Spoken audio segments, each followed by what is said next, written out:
नमस्कार। आज मैं फिर आपके सामने अपराध की एक और घटना लेकर आया हूँ।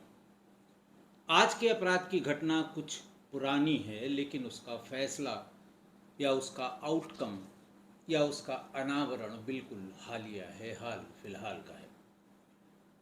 प्रदेश मध्य प्रदेश, थाना था पुलगांव, गांव था गनियारी। तारीख थी 7 मार्च 2024। 7 मार्च 2024। 7 मार्च 2024 को सवेरे सवेरे पुलिस स्टेशन पर एक सूचना आई और ये बताई गई कि साहू परिवार में 2 लोगों का मर्डर हो गया है। एक लड़की जिसकी 17 साल उम्र है, जिसका नाम सविता साहू है, और उसकी दादी जिसका नाम राजवती साहू है, जिसकी उम्र 64 साल है। दोनों की लहूलुहान लाशें घर के भीतर पड़ी हुई हैं। डबल मर्डर था। पुलिस एकदम से परेशान हो गई। पूरा अमला थाने से मौके पर आ गया। मौके पर जिस तरह से एक नाबालिग लड़की और उसकी दादी का मर्डर हुआ था, पुलिस ने एफएसएल की सारी टीमें, क्राइम ब्रांच की सारी टीम, सर्विलांस की टीमें, इन सब को बुला लिया और जो सीनियर ऑफिसर्स थे उनको भी सूचना दे दी गई। घर के आंगन में खून के छींटे ही छींटे थे और देख के ये लगता था किसी ने बहुत ही बेरहमी से इन दोनों का कत्ल किया है। बल्कि जो उस समय लिखा गया कि जैसे खून की होली खेली गई हो, क्योंकि ये मार्च की बात थी और इसी के आसपास होली का मौसम भी था। पुलगांव में जो जो वो गांव है, जिसका पुलगांव, उसका नाम ही पुलगांव है। थाना मैंने आपको, थाना पुलगांव है और गांव है गनियारी। ये गनियारी डबल मर्डर के नाम से मशहूर भी हुआ मध्य प्रदेश के दुर्ग जिले में। तो वहाँ पुलिस ने पहले गांव में पूछताछ की, तो गांव में इसका कुछ क्लू नहीं मिला। लोग इस संबंध में कुछ बहुत ज़्यादा जानते नहीं थे या बताने को तैयार नहीं थे, लेकिन कुछ बहुत ज़्यादा इसके बारे में गांव से जानकारी नहीं मिल पाई। लड़की के बारे में ये बताया कि वो पढ़ाई लिखाई करती है। दादी के बारे में बताया कि उन लोगों की किसी से कोई दुश्मनी नहीं है, बल्कि इस परिवार की ही किसी से दुश्मनी न होने की बात गांव में बताई गई। ज़्यादातर ऐसा होता है कि शादी में पुलिस वहाँ पहुँच जाए या जो लोग साथ में गए हैं वो लोग कोशिश करते हैं, तो कुछ न कुछ बातें गांव से ही निकल आती हैं, लेकिन गांव से कोई बात नहीं निकली। पुलिस इसमें परेशान हो गई। कुल 62 संदिग्धों को थाने पर बुलाकर उनसे पूछताछ की गई, लेकिन कुछ बहुत कंक्रीट पुलिस के सामने नहीं निकला। उसके बाद धीरे धीरे ज़ीरोइन की पुलिस ने कुछ लोगों को, और जिन पे शक ज़्यादा था, उनमें से 8 लोगों को ले आया गया और रायपुर में इनकी ब्रेन मैपिंग और नार्को टेस्ट कराया गया। ये जो जिन संदिग्धों को शॉर्टलिस्ट किया गया, 8 लोगों को, उनके mobile detail, call detail, CDR, location, इन सब को देखते हुए इन 8 लोगों को लाया गया। क्योंकि पुलिस, सीसीटीवी का वहाँ स्कोप नहीं था। पुलिस के जितने भी हथियार थे इन्वेस्टिगेशन के, पुलिस ने वो सारे इस्तेमाल कर लिए, लेकिन पुलिस कहीं पहुँच नहीं पा रही थी। धीरे धीरे साल भर निकल गए और अब 1.5 साल होने को आ रहे थे। बहरहाल पुलिस के सीनियर ऑफिसर्स ने इसकी टीमें बनाई और इस बीच सरकार ने कड़ी कार्रवाई करते हुए वहाँ कुछ पुलिस अधिकारियों को सस्पेंड भी कर दिया। आईजी राम गोपाल गर्ग को ये काम दिया गया कि आप इस संबंध में टीमें बनाकर इसका हर हाल में अनावरण करें और जिन लोगों ने भी ये घृणित काम किया है उनके बारे में पता करें। तो पुलिस ने फिर जो टीमें बनी थी उसमें शॉर्टलिस्ट करना, उनके बारे में पता करना, उनके सीडीआर के एनालिसिस करना। तो फिर जिन लोगों की ब्रेन मैपिंग कराई गई, उनमें से 2 लोग ब्रेन मैपिंग और नार्को टेस्ट में पॉजिटिव निकल आए। नार्को टेस्ट में उन लोगों ने पूरी घटना के बारे में भी बता दिया। उनमें से एक था चुमेंद्र निषाद, जो प्राइम सस्पेक्ट था, और दूसरा उसका एक दोस्त था पंकज निषाद। ये 2 थे और उसके साथ एक व्यक्ति और था। इन 3 लोगों ने मिलकर ये डबल मर्डर किया था। बहरहाल जब वो आइडेंटिफाई हो गए, उसके बाद थाने पर उनसे गंभीर पूछताछ की गई। पूछताछ के मुताबिक और सविता साहू, चुमेंद्र निषाद, इन दोनों में कुछ दिनों से कुछ प्रेम कहानी सी चल रही थी। और इसी बीच 19 फरवरी 2024 को चुमेंद्र साहू की सगाई हो गई। कुछ अपनी मित्रों के जरिए जब सविता साहू को ये पता लगा कि चुमेंद्र निषाद की सगाई हो गई और उसकी शादी की डेट भी फिक्स हो गई, वो इस बात से बहुत नाराज़ हो गई। उसने चुमेंद्र साहू को ये धमकी दी कि वो शादी तुड़वा देगी। ये पूरी बात आकर जो उसके संबंध हैं, उसकी पूरी बात मैं सबूत के उसके परिवार और लड़की के परिवार वालों के सामने रखेगी और ये शादी किसी कीमत पर नहीं होने देगी, ऐसा उसने धमकाया चुमेंद्र साहू को। और इस धमकी से चुमेंद्र साहू डर गया, घबरा गया और उसको लगा कि हमारे प्रेम संबंध के राज खुल जाएंगे, क्योंकि धमकी देते समय सविता साहू ने चुमेंद्र को ये भी कहा कि मैं ये भी बताऊंगी सबको कि मैं 3 महीने की प्रेग्नेंट हूँ और इसकी डॉक्टरी जांच भी कराऊंगी। इस बात से उसकी नींद उड़ गई चुमेंद्र निषाद की और उसे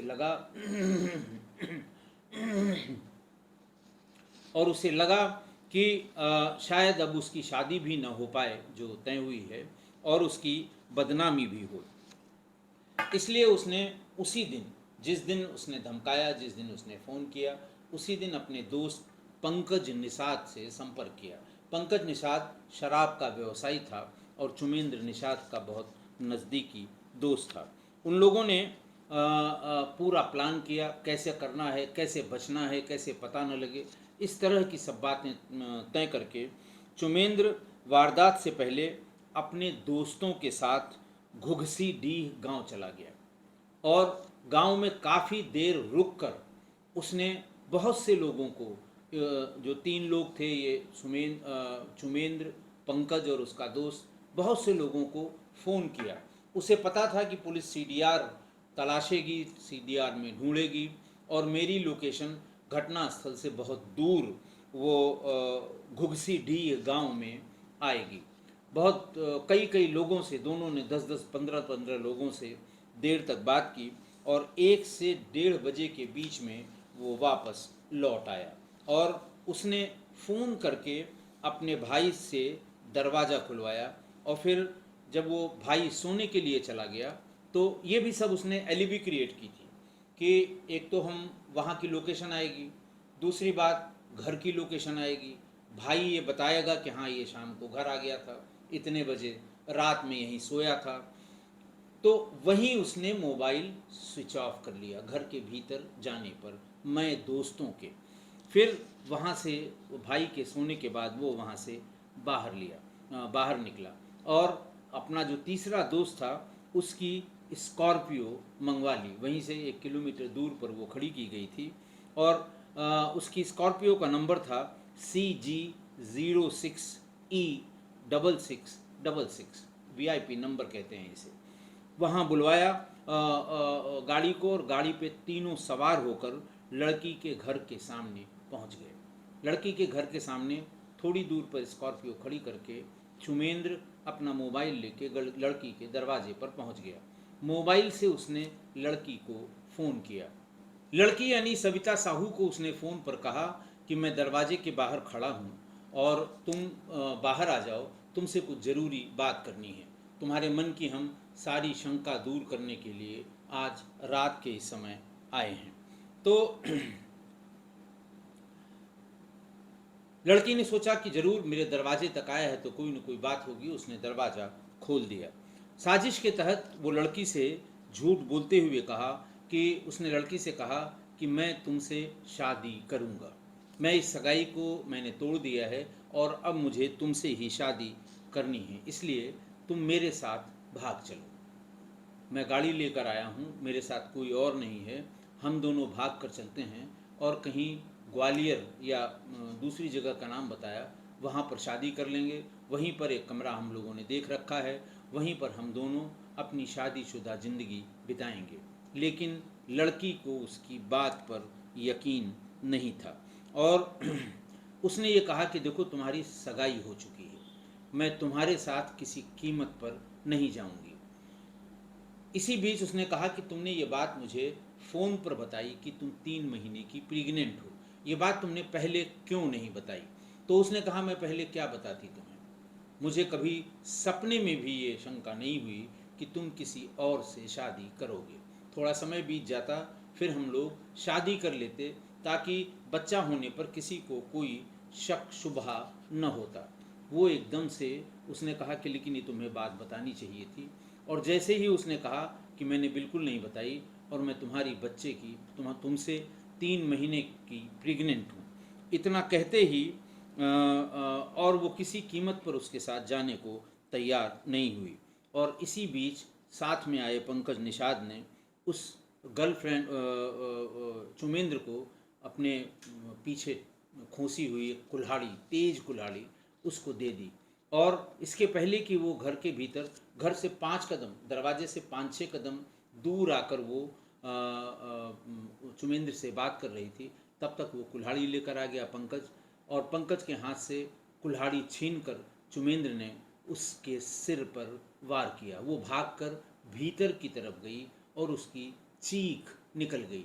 इस बीच में गिरते गिरते उसे शरीर भर पर 4-5 या 5-7 कुल्हाड़ियों से तेज वार किए, लेकिन चीख निकलते ही उसकी दादी अच्छा, जब वो गिर रही थी, चीखने के जब चीख निकली, गिर गई, तो उसके मुंह में कपड़ा ठूंस दिया कि ऐसा न हो कि हम और वार करें या और इसके ऊपर इसके शरीर पर हथियार से वार करें तो ये और आवाज़ करे, लोग अगल बगल से आ जाएं। लेकिन उसकी एक चीख पर ही दादी बाहर निकल आई सविता को। और उसके बाद उसने देखा कि चारों तरफ सविता का खून ही खून बिखरा है और सविता के अंग प्रत्यंग कटे हुए जमीन पर पड़े हुए हैं।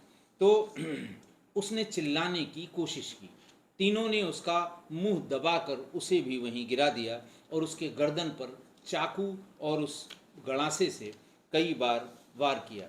उसके बाद तीनों उस दोनों के शवों को मौके पर छोड़कर अपनी उसी स्कॉर्पियो CG06E6666 से भाग निकले। मर्डर स्पॉट से थोड़ा दूर जाकर उन लोगों ने तालाब में पहले सब हथियार को अच्छी तरह धोया। उन्हें ये भी पता था कि हथियारों से पुराने खून के धब्बे भी पुलिस निकाल लेती है, लिहाजा चाकू और उस गणासे से दोनों को तालाब की मिट्टी से रगड़ रगड़ कर धोया।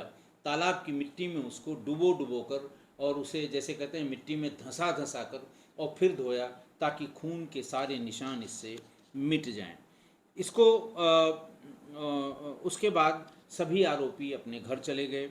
कुल्हाड़ी और चाकू को इन लोगों ने बीच में कहीं छिपा दिया और इसलिए इत्मीनान हो गया कि पुलिस उन तक नहीं पहुंच पाएगी, क्योंकि मौके पर उनका मोबाइल लोकेशन नहीं आएगा, मोबाइल लोकेशन उनका उनके घर पर आएगा। जब पुलिस नाकामयाब रही इसको खोलने में और सरकार ने पुलिस वालों के खिलाफ कार्रवाई की और ये कहा कि आईजी श्री राम गोपाल गर्ग ही अपने सुपरविज़न में इन्वेस्टिगेशन को कराएंगे और इस घटना का अनावरण करेंगे, तो पुलिस ने फिर वही शॉर्ट लिस्टिंग शुरू की। 8 लोगों को शॉर्ट लिस्ट किया। 8 लोगों का उसने रायपुर में नार्को और ब्रेन मैपिंग दोनों टेस्ट कराए। टेस्ट करने के बाद जो रिज़ल्ट आए उससे संदेहियों पर ही सारा यकीन पुलिस का आ गया कि यही असली कातिल हैं। यही नहीं, एफएसएल की टीम से पूरी घटना का रिक्रिएशन कराया गया। मैं बताता हूँ आपको हमेशा कि साइंटिफिक तरीके से कौन कहाँ खड़ा था, कैसे खड़ा था, कौन उठ कर आया, कौन कैसे गया, ये सब जितनी बातें बातचीत से आती हैं, तो पुतला बनाकर, आदमी है तो आदमी का पुतला, लड़की है तो लड़की का पुतला, महिला है अगर तो उसका एक पुतला, रेडीमेड पुतले एफएसएल वालों के पास होते हैं, उनको रख के और उस सीन को रिक्रिएट किया जाता है कि अगर ऐसे मारा होगा तो बॉडी कैसे गिरी होगी, बॉडी के ऊपर प्रहार किया गया होगा तो वो बॉडी किस तरह से उल्टी होगी, किस तरह से पलटी होगी, किस तरह से आगे गई होगी। तो बहुत डिटेल में ये रिक्रिएशन ऑफ क्राइम सीन इसे कहते हैं, जो फॉरेंसिक के जो एक्सपर्ट्स हैं उन्हीं की देखरेख में ये कंडक्ट कराया जाता है। तो बहरहाल इन्हीं सभी बातों से पुलिस बार बार चकमा खा रही थी। लेकिन फिर इन 8 में से जिन 2 ने ब्रेन मैपिंग टेस्ट में जिनके बारे में सब चीज़ें पता लगा ली गई, तो उसी में और उन लोगों ने अपना जुर्म कबूल कर लिया, तो फिर उन दोनों को गिरफ्तार किया गया। चुमेंद्र साहू ने अपना पूरी बात बताई। ब्रेन मैपिंग टेस्ट के दौरान पूरी घटना उसने बताई कि कैसे कैसे हुआ, क्या हुआ, उसने फ़ोन पे क्या कहा, मैं कैसे घबरा गया, कैसे मैंने अपने दोस्त पंकज से संपर्क किया, बैठ के हम लोग कहाँ पर बैठे, कहाँ बैठ के बातचीत हुई, पुलिस से बचने का या न पकड़े जाने के लिए कौन कौन से तरीके इख्तियार किए जाते हैं, ये सारी बातें उसने बताई। और इस पूरी प्रोसेस में घटना के 18 महीने बाद ये केस खुल पाया, और अभी हाल में 3-4 दिन पहले ही इस अपराध का खुलासा वहाँ पर पुलिस वालों ने एक प्रेस कॉन्फ्रेंस के माध्यम से किया। और इस बीच में जब ये सफलता नहीं मिल रही थी, तो 25,000 रुपये का इनाम इस घटना के अनावरण पर भी सरकार ने रखा था। तो पुलिस ने सबूतों, डीएनए रिपोर्ट, कॉल डिटेल और पूछताछ के आधार पर नार्को और ब्रेन मैपिंग के टेस्ट में जो रिज़ल्ट आए थे, उनसे एक धारणा बनाकर कड़ी से कड़ी जोड़ी और दोनों आरोपियों को जेल भेज दिया गया। आज की घटना शुरू करने के पहले एक बार फिर मैं आपसे वही अपील करूंगा, किस्सागोई टीम की मदद करें। इस मदद के लिए मैंने QR कोड आपके स्क्रीन पर बार बार आते हैं, और जो हमारी रेगुलर संख्या है सुनने वालों की, वो करीब 10,000 लोग हैं जो 48 घंटे के भीतर देख लेते हैं इसे। यानी जो व्यूज़ हैं वो 40 से 48 घंटे के भीतर 4,000 से लेके 10,000 के बीच में, मिनिमम 4-5 हज़ार और मैक्सिमम 10,000 व्यूज़ आ जाते हैं। और जितने लोग देखते हैं मैं उन सब का शुक्रिया करता हूँ। और इतने लंबे समय से, अब धीरे धीरे 4 साल से ज़्यादा हो गए किस्सागोई के चलते हुए, और इतने लंबे समय से कॉन्स्टेंटली हमारे कुछ सुधी श्रोता उसको देख रहे हैं। तो जो लोग सहयोग करते हैं, उनका वो सहयोग उनके नाम से बैंक अकाउंट में आता है। उनको मुझे पता है, कुछ हमारे बहुत पुराने सुधी श्रोता हैं जिनसे ये सहायता प्राप्त हुई, और वो मैं उनका हृदय से आभार व्यक्त करता हूँ। लेकिन बहुत से लोगों का, जो हमारे बहुत ही रेगुलर सुधी श्रोता हैं, उनका नाम मैं उस अकाउंट डिटेल में ढूंढता हूँ, नहीं मिल पाता है। थोड़ा ध्यान दें और इस किस्सागोई परिवार को और मजबूत करें, ताकि हम क्राइम से रिलेटेड कुछ नए तरह से आपके सामने अपराध की घटनाओं को मैं रख सकूं। तो आज की घटना में एक नाबालिग लड़की को एक लड़के से प्यार हो गया। दोनों अलग अलग समाज से थे। लड़की साहू समाज से थी, लड़का निषाद समाज से था। शादी जो ग्रामीण अंचल का बैकग्राउंड है, उसमें इन दोनों समाज के बीच में शादी संभव नहीं थी और ना ही हो सकती थी। लेकिन समस्या ये थी कि सविता ने इस प्यार को, जिसे वो प्यार समझ रही थी, या उसको लग रहा था कि ये चुमेंद्र उसको सच्चा प्यार करता है, दरअसल वो सच्चा प्यार कतई नहीं था चुमेंद्र के। अच्छा, कैसे ये साबित हुआ कि सच्चा प्यार नहीं था? चुमेंद्र के घर वालों को इस संबंध में कोई जानकारी नहीं थी कि चुमेंद्र का किसी से इश्क चल रहा है या किसी से उसके संबंध हैं, ताकि वो उससे पूछ सकते या बता सकते कि ये सही है कि गलत है, करना चाहिए कि नहीं करना चाहिए। लेकिन उनको कतई इस बात का ख्याल नहीं था, कतई इस बात का पता नहीं था कि चुमेंद्र ने किसी से शादी का वादा भी कर रखा है। जब घर वालों ने शादी तय की और सगाई हो गई, तब भी चुमेंद्र ने किसी भी घर वाले से ये नहीं कहा कि मैं शादी सविता से करूँगा, किसी से नहीं कहा, किसी से जिक्र तक नहीं किया और शांतिपूर्वक उसकी सगाई हो गई। एक तो घर वालों का पता न होना, दूसरा शादी के समय ये न बताना और चुपचाप सगाई कर लेना, सगाई के समय चुपचाप सगाई को एक्सेप्ट करना या सगाई करना, खुशी खुशी सगाई को कर देना। इससे साफ थी कि चुमेंद्र ने नाबालिग का सिर्फ इस्तेमाल किया था अपने शारीरिक सुख के लिए। कोई प्यार व्यार का कोई न कोई प्यार की बात थी और न कोई वादे और उसकी बात थी। ये इन दो चीज़ों से बिल्कुल साबित हो गया। बेचारी सविता इसे सच्चा प्यार समझ बैठी और अपने 18 साल होने का इंतज़ार करती रही, क्योंकि चुमेंद्र जब जब उससे मिलता था या उससे संबंध उसके बनते थे, तब तब वो यही कहता था कि बस तुम जिस दिन 18 की हो जाओगी उसी दिन हम शादी कर लेंगे। और वो उसकी सविता वो चुमेंद्र की इन बातों का यकीन करती रही। जब साथ की लड़कियों ने चुमेंद्र की सगाई की बात उसको बताई कि उसकी सगाई हुई है कल या परसों, 1-2 दिन बाद जब उसने बताई कि उसकी तो सगाई हो गई, तो सविता इस बात को कतई मानने को तैयार नहीं थी कि ऐसा हो ही नहीं सकता। इस बात को कन्फर्म करने के लिए उसने सीधे चुमेंद्र को ही फ़ोन करके पूछा कि ये अफवाह क्यों फैलाई जा रही है कि तुम्हारी सगाई हो चुकी है। चुमेंद्र ने कहा कि ये अफवाह नहीं है, ये सच्चाई है। घर वालों ने जिद करके हमारी सगाई करा दी।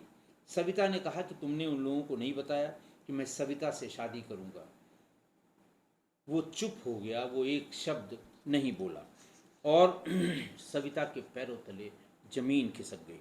वो गुस्से से लाल हो गई और बोली कि अभी तुम्हारे घर आकर तुमने जो घर वालों को नहीं बताया है, मैं उनको सारी बात बताऊंगी।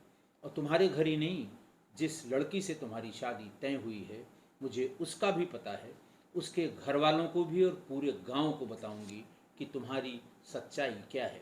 और साथ साथ उसने ये भी जोड़ा कि मैं उन्हें ये भी बताऊंगी कि मैं 3 महीने की प्रेग्नेंट हूँ तुमसे, तुम्हारे घर पे भी और जिस लड़की से शादी हो रही है उससे भी मैं ये बात बताऊंगी। ये सुन के वो गिड़गिड़ाने लगा चुमेंद्र कि अरे नहीं तुम हमें 1 हफ्ते का मौका दो, मैं घर वालों से बात करके ये वाली सगाई तोड़ दूंगा, ये शादी तोड़ दूंगा।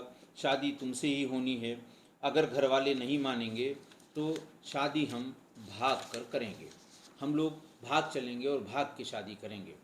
तो लेकिन थोड़ी शांत तो हुई, उसका गुस्सा बातचीत में थोड़ा कम हुआ, पर सगाई होने और चुमेंद्र की बातें उसके गले से नीचे नहीं उतर रही थी कि एक तो ये कह रहा है कि नहीं मैं तोड़ दूंगा, दूसरा ये कि इसने शादी कर ली, किसी को बताया नहीं कि नहीं मैं इससे शादी नहीं करूंगा, मैं तो फलां से शादी करूंगा। ये बात उसके गले उतर नहीं रही थी। और जब उसने ये बात बताई थी तो चुमेंद्र की नींद हराम हो गई, नींदें उड़ गईं, तोते उड़ गए। उसने उसी रात, जिस रात उसने फ़ोन करके ये धमकाया था, उसी रात अपने शराब कारोबारी दोस्त पंकज से बात की और कहा कि अगर इसे रास्ते से नहीं हटाया तो समाज में बदनामी होगी और शादी भी किसी कीमत पर नहीं हो पाएगी। फिर तीनों ने मिलकर एक साजिश की और साजिश के तहत उसकी हत्या कर दी। बेचारी दादी बीच में चीख सुनकर आईं, उनकी भी हत्या कर दी गई। प्रेम की ऐसी झूठी कहानी का अंत झूठा प्रेम था। चुमेंद्र ने इसका सिर्फ शारीरिक शोषण करने के लिए फरेब से, झूठे वादों से, झूठे दिलासों से, झूठे सपनों से झूठे अपने कारनामों से उसको वो बरगलाता रहा, और वो कम उम्र की बेचारी कच्ची उम्र की लड़की वो इसके फरेब में आ गई। उसकी उम्र खेलने कूदने की थी, पर आधुनिकता की हवा की चपेट में वो भी आ गई, और उसको वो जो कुछ भी वो कहता था फरेबी, उसको वो सच्चा प्यार समझ बैठी, और उस फरेबी के चक्कर में पड़कर अपनी जान भी उसने गंवा दी। नजीब अहमद साहब का एक शेर है कि किसने वफा के नाम पर धोखा दिया मुझे, किसने वफा के नाम पर धोखा दिया मुझे, किससे कहूँ कि मेरा गुनहगार कौन है। अब किसको गुनहगार कहा जाए, गलती उसकी भी है, गलती उसकी भी है जिसने वादे किए, तमाम कस्में खाई, 7 जन्म तक साथ निभाने की, चांद तारे तोड़ के लाने की, सब कुछ कहा।